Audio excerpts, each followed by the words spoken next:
Hai sahabat Pirngadi, kembali kami dari tim pengelola informasi dokumentasi Rumah Sakit Umum Dr. Pirngadi Kota Medan akan memberikan edukasi dan informasi seputar penyakit yang ada di daerah telinga, hidung, dan tenggorokan, yaitu sinusitis. Terima kasih. Saya sapa terlebih dahulu. Assalamualaikum warahmatullahi wabarakatuh. Selamat pagi sahabat Pringadi. Kembali bersama saya Dr. Fauzia Heni, SPPD BKL. Saya adalah dokter THT di Rumah Sakit Umum Daerah Dr. Pringadi Kota Medan. Ya, oke dokter. Pagi ini kita bincang-bincang ini dokter tentang sinusitis ya dok. Oke. Iya, kira-kira nih apakah sinusitis itu sendiri dok? Oke, sinusitis itu berasal dari kata sinus dan itis. Seperti kita ketahui, sinus kita itu adalah penyanggah dari rongga wajah. Itu ada 4 pasang sinusitis, ada di pipi 2, kemudian ada di sekitar bola mata, dan juga ada di atas ya, di dahi kita, dan ada di belakang bola mata. Nah, kalau itis sendiri itu artinya inflamasi. Jadi kalau kita gabungkan, sinusitis artinya peradangan pada mukosa tiap sinus-sinus yang ada di rongga penyanggah wajah kita, seperti itu. Dan sekarang terminologi untuk sinusitis itu kita menggantinya dari konsensus itu menjadi rhinosinusitis. Kenapa? Karena 80% penyebab sinusitis itu adalah dari hidung. Oleh karena memang mukosa dari hidung dan sinus itu bersamaan. Jadi adalah epitel kolumnar pseudo stratified seperti itu. Jadi dan sinusitis bukan hanya berasal dari hidung, 20%-nya lagi itu berasal dari akar gigi atau infeksi dari gigi. Karena dasar sinus itu berdekatan dengan akar gigi. Jadi bisa berasal dari hidung dan gigi. Seperti itu. Oh gitu ya dokter ya. Kira-kira nih dok, banyak banget ini mulai dari remaja, dewasa, bahkan sampai orang tua nih dok. Boleh dok kita tahu penyebab sinusitis itu sendiri apa ya dokter ya? Ya, mungkin kita langsung ke penyebab dulu, terus kemudian gejala dan tanda seperti itu ya. Jadi kalau penyebabnya itu pertama alergi. Jadi alergi ini menyebabkan inflamasi khususnya di daerah muara-muara dari sinus tersebut. Dan juga oleh karena yang kedua adalah infeksi, bisa infeksi virus, kemudian bakteri ataupun dari infeksi dari jamur.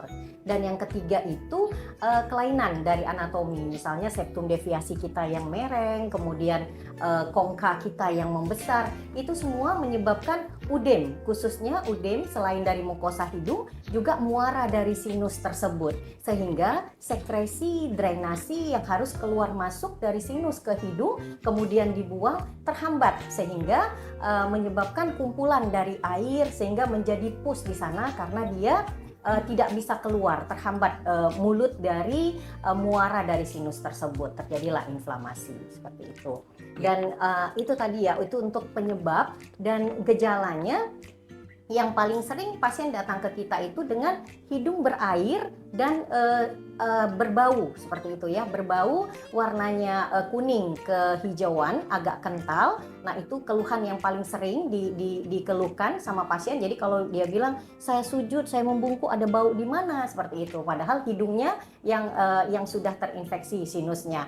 Kemudian yang kedua, akibat dari udem tadi, nah maka akan terjadi obstruksi atau tersumbat, hidungnya tersumbat. Kemudian karena hidung tersumbat itu akan menyebabkan juga yang ketiga itu saraf penciuman juga terganggu, jadi penciuman juga berkurang, hiposasmia. Nah, kemudian juga yang terakhir mungkin ada sakit tergantung dari sinus mana yang terlibat, apakah di pipi, apakah di kepala, di sekitar mata, atau di kepala bagian belakang, seperti itu.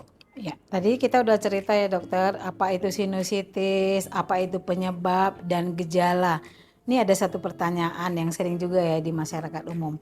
Untuk mengetahui dokter, kira-kira itu sinusitisnya di daerah mana? Apakah ada penunjang yang untuk menegakkan diagnosa sinusitis itu sendiri serta terapinya deh dokter, boleh? Iya, oke. Terima kasih.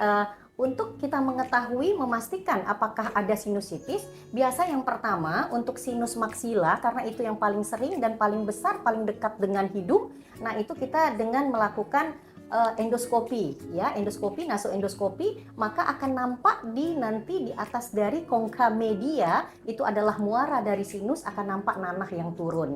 Kemungkinan juga bisa dari belakang tenggorokan akan juga ada nanah. Makanya tadi mungkin ada yang batuk-batuk juga gejalanya karena nanahnya turun dari belakang. Namanya postnasal drip seperti itu.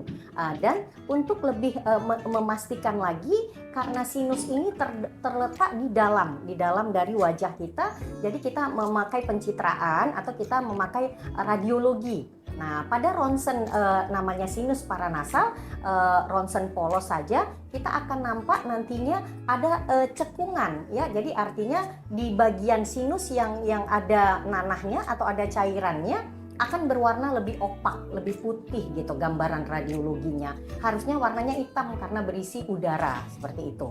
Nah, tapi satu lagi yang memastikan lagi sinus mana saja yang terlibat, mungkin kalau dari ronsen polos tidak semuanya bisa kita lihat, dan mungkin untuk mulut ostiumnya saja untuk kita tindakan terapi berikutnya agar lebih pasti, maka kita melakukan CT scan.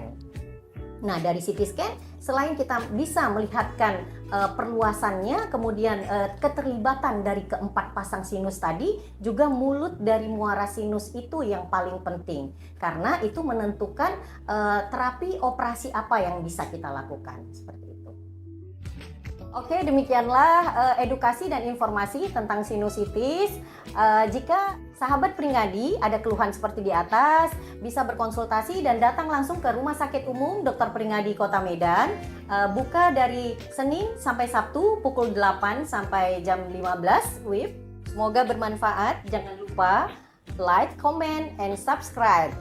Sampai jumpa lagi. Terima kasih.